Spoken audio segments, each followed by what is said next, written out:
Bismillahirrahmanirrahim. Assalamualaikum warahmatullahi wabarakatuh. Sebelumnya, perkenalkan nama saya Marci Musyafa.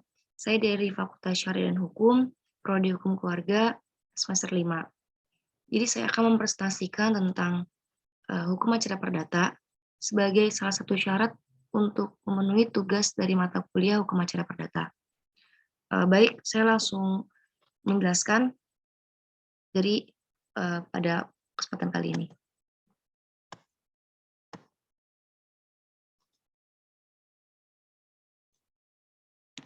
Jadi itu apa sih yang akan kita bahas pada kesempatan kali ini? Jadi yang pertama kali akan kita bahas itu adalah tentang pengertian hukum acara perdata, kemudian kompetensi absolut, relatif, dan gugatan. Ketiga itu ada kuasa, media, perbuatan melawan hukum, dan proses persidangan. Keempat itu ada permohonan penyitaan atau disebut dengan baselak. Yang kelima itu ada pembuktian, yang keenam ada putusan. Selanjutnya, sebelum kita lebih lanjut membahas apa itu materi-materi yang akan kita bahas selanjutnya, jadi kita akan bahas pertama kali itu adalah pengertian dari hukum acara perdata. Sebelum kita lanjut ke pengertian hukum acara perdata, maka kita harus tahu dulu nih, apa sih itu hukum perdata? Jadi hukum perdata itu adalah suatu perkara yang melibatkan dua orang dan hanya berimbas pada dua orang tersebut. Nah, perkara suatu perdata itu terjadi jika salah satu pihak itu merasa dirugikan. Jadi dapat di-underline atau digarisbawahi dari perkara yang melibatkan antara dua orang dan hanya berimbas pada dua orang tersebut. Jadi dalam hukum perdata ini hanya akan melibatkan individu, satu individu dengan individu yang lain, dan hanya akan berimbas pada orang tersebut. Contohnya kayak hutang nih, pihak A berhutang kepada pihak B, maka yang akan merasakan imbas dari hutang tersebut tuh hanya dari mereka berdua doang. Tapi ketika masuk ke dalam ranah hukum pidana, contohnya kayak pencurian motor di perumahan, maka yang merasa tidak aman itu tetangga, se-RT, bahkan sekelurahan itu merasa bahwa lingkungan tersebut tidak aman. Itu yang membedakan.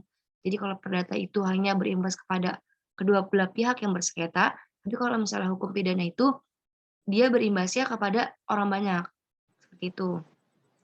Nah, kemudian kita lanjut, hukum acara perdata itu adalah hukum yang mengatur tentang cara mempertahankan hak dan kepentingan yang dianggap sudah diganggu oleh pihak lain dan diselesaikan melalui pengadilan. Jadi, hukum acara perdata itu adalah bagaimana sih caranya agar kita tuh bisa mempertahankan hak dan kepentingan kita yang udah diganggu atau dilanggar sama orang lain. Maka oleh karena itu di hukum acara perdata mengatur tentang cara-cara seperti itu. Nah, dalam hukum acara perdata itu mengenal dua istilah, yaitu penggugat dan tergugat. Jadi kalau misalnya penggugat itu adalah orang yang merasa telah dirugikan oleh pihak lain dan menggugat ke pengadilan untuk ditindaklanjuti. Jadi penggugat ini ngerasa nih bahwa hak dan kepentingan itu udah diganggu atau udah dilanggar sama orang lain atau mereka melakukan suatu perjanjian tapi dilanggar nih sama si tergugat gitu. Maka dari penggugat ini dia yang mengajukan suatu gugatan ke pengadilan. Selanjutnya itu ada yang namanya tergugat. Tergugat itu adalah orang yang sudah merugikan pihak lain. Pihak lainnya itu siapa? Penggugat. Jadi tergugat ini adalah orang yang dilaporkan oleh si penggugat karena telah merugikan si penggugat. Seperti itu. Nah, pada hukum acara perdata itu berlaku secara umum di semua pengadilan menggunakan hukum acara perdata. Tapi ada beberapa aturan tambahan yang terjadi pada pengadilan agama, pengadilan tata usaha negara, ataupun pengadilan niaga. Mereka menambahkan aturan tambahan pada hukum acara perdata. Contohnya, di pengadilan agama nih, perempuan yang mengajukan perceraian itu diajukan di tempat tinggal si istri. Jadi pada dasarnya itu hukum acara perdata itu adalah menyelesaikan perkara di ranah perdata. Salah satu contohnya itu adalah uang prestasi. Kemudian itu adalah ada kompetensi absolut, relatif, dan gugatan. Ini kita next ke materi selanjutnya ya. Pertama itu kita akan ngebahas tentang kompetensi absolut dan relatif.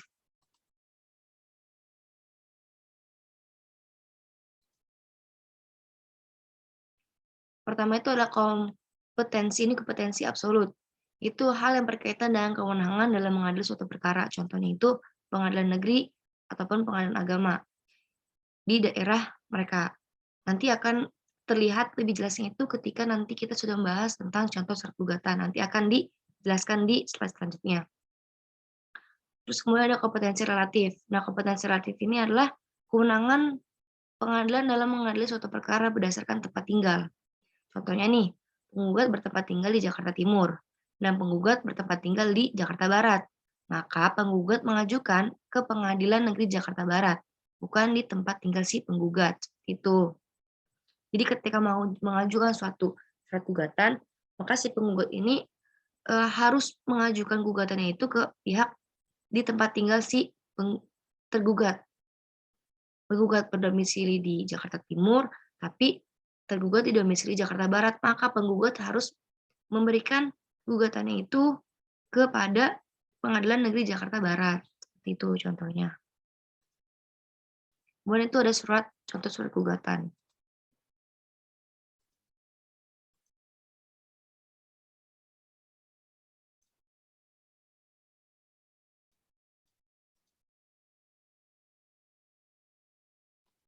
Maksudnya itu adalah gugatan ya. Sebelum kita lanjut ke contoh surat gugatan, kita akan ngebahas dulu apa sih itu gugatan.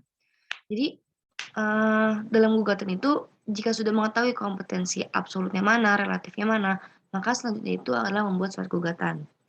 Nah, surat gugatan itu adalah rangkaian kalimat berisi kompetensi relatif dan identitas para pihak lalu dilanjutkan dengan posita. Apa sih itu posita? Posita itu adalah uraian kalimat berisi peristiwa hukum yang disertai oleh pasal. Nah, contohnya itu contoh dari isi posita. Nah, pada peristiwa dewan prestasi nih, maka harus memuat dalam posita itu kapan debitur meminjam uang ke kreditur, berapa lama masa pengembaliannya, berapa besar pengembalian setiap bulan, berapa besar pengembalian bunga atau bagi hasil, kapan mulai pengembaliannya, dan kapan mulai macet pengembaliannya.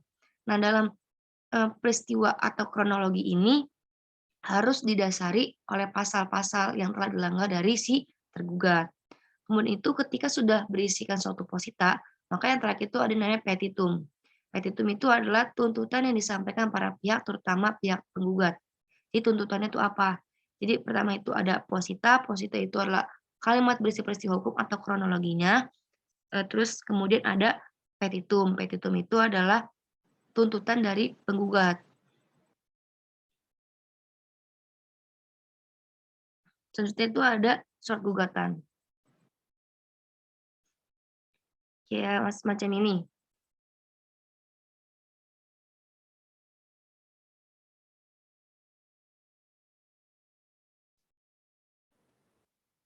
Jadi selanjutnya itu ada contoh surat gugatan nih. Nah, di sini tertera jelas bahwa Ketua Pengadilan Negeri Jakarta mana, contoh Jakarta Selatan, ini masuk ke dalam kompetensi relatif. Kemudian tujuannya itu apa? Itu adalah gugatan non prestasi, maka masuk ke dalam kompetensi absolut. Nah, kemudian di sini berdasarkan identitas nih, identitas dari penggugat. Lalu lanjut ke posita. Posita itu adalah tadi kronologi atau peristiwa yang nanti ada pasal-pasal yang mengatur bahwa dilanggar mana, yang dilanggar oleh si tergugat. Kemudian itu yang terakhir ada petitum. Petitum itu adalah tuntutan dari si penggugat, seperti apa dia menuntutnya. Itu.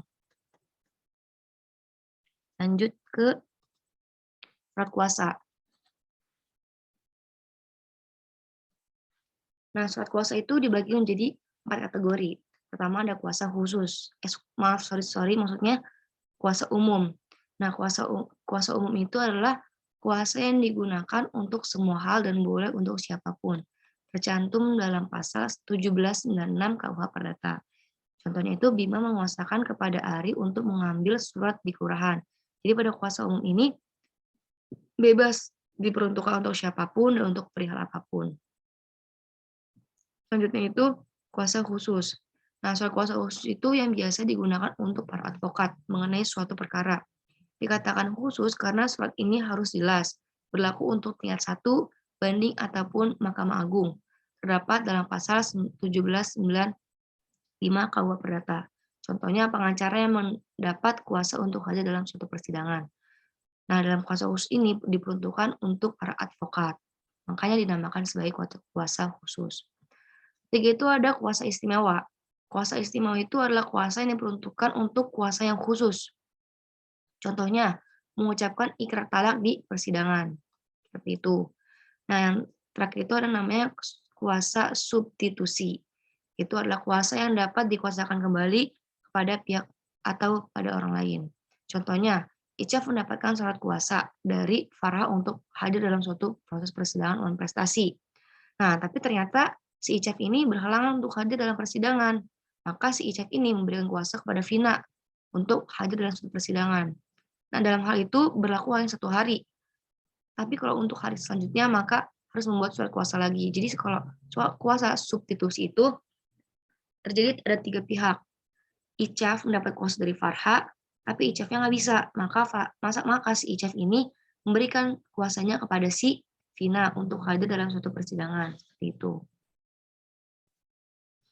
Selanjutnya itu ada mediasi dan perbuatan melawan hukum. Nah, mediasi ini adalah merupakan penyelesaian sengketa perdata melalui perundingan dengan para pihak yang bersengketa. Mediasi ini dilakukan setelah sidang pertama dalam durasinya selama 40 hari. Seperti itu. Jadi setelah sebelum diadakannya atau membaca suatu surat tuntutan, maka atau gugatan dibacakan suatu gugatan atau sidang lanjutan, maka diadakan dulu mediasi seperti itu. Kemudian perbuatan melawan hukum. Nah, perbuatan yang dapat merugikan orang lain atau perbuatan melawan hukum yang merugikan. Contohnya, pembuatan apartemen yang membuat lantai rumah orang yang di sekeliling itu pecah-pecah. Ini sudah melanggar suatu hak orang lain. Maka atau nih dia ini sudah merugikan orang lain, maka dari pembuatan apartemen itu adalah masuk ke dalam suatu kategori perbuatan melawan hukum. Selanjutnya adalah proses persidangan. Pertama itu adalah gugatan. Tujuan gugatan, kedua mediasi. Mediasi gagal maka dilanjutkan dengan sidang. Persidangan karena dilaksanakan karena mediasinya gagal. Kedua itu ada jawaban. Nah, jawaban ini jawaban dari pihak tergugat yang berisikan bantahan, eksepsi atau tangkisan. Eksepsi diatur eksepsi delinatur yang melegakan. Selanjutnya ada replik penggugat. Replik penggugat itu adalah jawaban yang dikatakan oleh si penggugat. Kemudian lanjut ke dalam duplik penggugat. Duplik penggugat ini adalah jawaban tergugat dari jawaban penggugat. Atau bantahan tergugat dari pihak penggugat. Itu adalah pembuktian dari pihak penggugat dan pihak tergugat. Pembuktian ini nanti akan kita jelaskan selanjutnya karena ada dari saksi, sumpah, ataupun yang lainnya. Terus kemudian ada kesimpulan dan terakhir ada putusan majelis. Pada putusan majelis ini akan dirundingnya terlebih dahulu oleh para majelis hakim. Selanjutnya itu adalah permohonan penyitaan. Nah, permohonan penggugat atau tergugat karena barangnya itu tidak aman. Jadi permohonan penyitaan itu terjadi ketika pemohon penggugat atau tergugat itu merasa bahwa barang itu tidak aman. Maka terjadi indikasi bahwa pihak lain itu akan melakukan suatu uang prestasi. Nah, maka sita itu adalah proses pengamanan bergerak maupun tidak bergerak. Sita itu diputuskan sebelum adanya putusan akhir. Itu untuk sita. Nah, sedangkan sita itu dibagi menjadi 3. Pertama itu adalah sita revindikator atau revicandotoire beslag. Nah, penggugat ini memohon agar barang miliknya yang ada di tergugat itu agar disita. Jadi kayak contohnya penggugat menyamakan nih barangnya kepada tergugat dalam tempo tertentu, tapi pada waktu yang sudah ditentukan si tergugat ini dia nggak ngembaliin dari barang yang telah dipinjamkan atau disewakan. Maka penggugat ini memohon agar barangnya disita. Barang yang ada di tergugat ya. Selanjutnya itu ada sita konservatoire beslag. Itu sita yang dilakukan oleh penggugat terhadap barang tergugat agar barangnya disita. Jadi Ahmad nih meminjam uang dan tanahnya ini sebagai jaminan nih. Nah, sudah lewat dari batas pelunasan dan tidak kunjung dibayar. Maka si Junaidi sebagai orang yang meminjamkan uang tersebut menggugat dan akhirnya tanah milik si Ahmad itu disita. Selanjutnya itu sita yang terakhir adalah sita marital. Itulah permohonan sita yang dilakukan oleh suami atau istri yang bercerai, kemudian menggugat harta milik bersama mereka. Dalam gugatannya, istri meminta gugatan agar hartanya disita. Kemudian lanjut ke pembuktian. Nah, pembuktian ini adalah proses setelah jawab-menjawab seperti dalam perkara uang prestasi. Nah, bila kedua belah pihak sudah hadir, maka selesai replik dan duplik dilanjutkan dengan pembuktian dengan ketentuan pada pasal 163 HIR yang menjelaskan atau menegaskan bahwa setiap pihak yang mengklaim adanya hak tersebut. Nah, begitu juga bagi para pihak yang mengklaim bahwa atau membantah adanya hak atau orang tersebut wajib membuktikan. Apabila dari suatu pihak ini mengklaim atau membantah, maka pihak tersebut harus membuktikan. Tidak bisa hanya sekedar ngomong, tapi harus ada suatu pembuktian. Nah, pada pasal 165 HIR menyatakan perihal alat bukti. Alat pertama itu ada surat. Surat itu dibagi jadi dua, otentik dan non-otentik. Nah, pada surat otentik ini hanya dikeluarkan oleh pihak yang berwenang saja seperti ijazah, sertifikat tanah, BPKB, deposito, dan lain-lain. Dia tidak bisa dikeluarkan oleh sembarangan orang. Kemudian itu ada surat non-otentik. Pada surat non-otentik ini dapat dikeluarkan oleh siapa saja dalam bentuk perjanjian atau perikatan seperti perjanjian hutang piutang antara pihak tanpa didaftarkan ke notaris, tapi harus ada bukti materainya.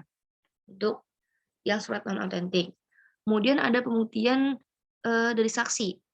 Saksi ini harus lebih dari satu, sehingga ada kaidah unus testis.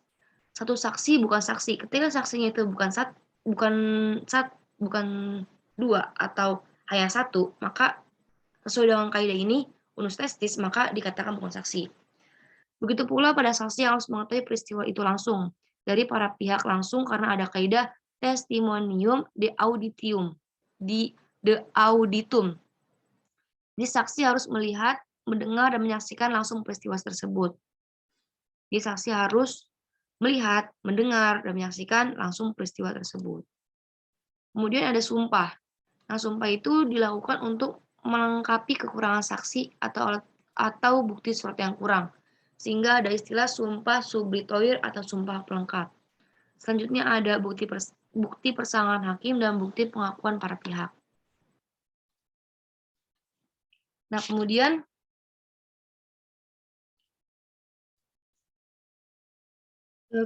yang terakhir itu ada putusan. Setelah persidangan yang telah dilalui, maka akan berakhir pada putusan dari majelis hakim. Nah, putusan itu adalah tindakan hakim dengan cara mempertimbangkan seluruh aspek formil maupun material yang diucapkan di akhir persidangan. Nah, putusan hakim itu dibagi menjadi beberapa jenis. Ada dari sisi kehadiran dan juga sisi amar putusan. Yang pertama itu dari sisi kehadiran. Sisi kehadiran itu terbagi menjadi 3, first take, kontradiktoir, sama putusan gugur. Pertama itu ada first take. First take itu adalah putusan tanpa kehadiran pihak tergugat. Adapun proses persidangan itu adalah pertama pembacaan gugatan, pembuktian penggugat, kesimpulan penggugat, putusan, kemudian terakhir itu adalah putusan majelis hakim. Jadi pada putusan first take ini pihak tergugatnya tidak hadir dalam suatu persidangan. Nah, kemudian itu ada sisi dari kontradiktoir. Nah, kontradiktoir itu putusan yang diambil oleh majelis hakim dengan dihadiri oleh pihak penggugat dan pihak tergugat. Nah, maka proses persidangannya itu adalah pertama mediasi. Jika gagal, pembacaan surat gugatan, kemudian jawaban tergugat, replik penggugat, duplik tergugat, pembuktian pihak penggugat dan tergugat, kemudian simpulan kedua belah pihak, kemudian yang terakhir itu adalah putusan majelis hakim, seperti yang sudah dijelaskan pada slide sebelumnya. Yang terakhir itu ada putusan gugur. Nah, putusan gugur itu adalah putusan yang diambil oleh majelis hakim yang disebabkan pihak penggugat tidak pernah hadir persidangan. Kalau misalnya first take itu tergugat yang tidak hadir, tapi kalau putusan gugur, penggugat yang tidak hadir. Nah, maka setelah dipanggil 2 kali, sehingga ketika tidak hadir kembali, maka perkara digugurkan. Nah, kedua itu dari sisi amar putusannya. Terbagi menjadi 3 juga, konstitutif, deklaratoir, sama kondemnatoir. Nah, kalau konstitutif itu adalah putusan yang sifatnya pernyataan seperti menyatakan bahwa bla bla bla. Jadi kalimat putusannya itu menyatakan seperti itu. Nah, kedua itu ada deklaratoir. Deklaratoir itu adalah putusan yang sifatnya penetapan seperti menetapkan anak yang bernama X di bawah pengampuan Y atau menetapkan hutang Y sebesar sekian rupiah terhadap X. Itu adalah sifatnya penetapan. Kemudian yang terakhir itu adalah kondemnatoir atau putusan yang sifatnya penghukuman. Contohnya nih, menghukum X untuk mengosongkan rumah yang terletak di jalan dan apa contohnya gitu. Ada kalimat menghukumnya pada kondemnatoir.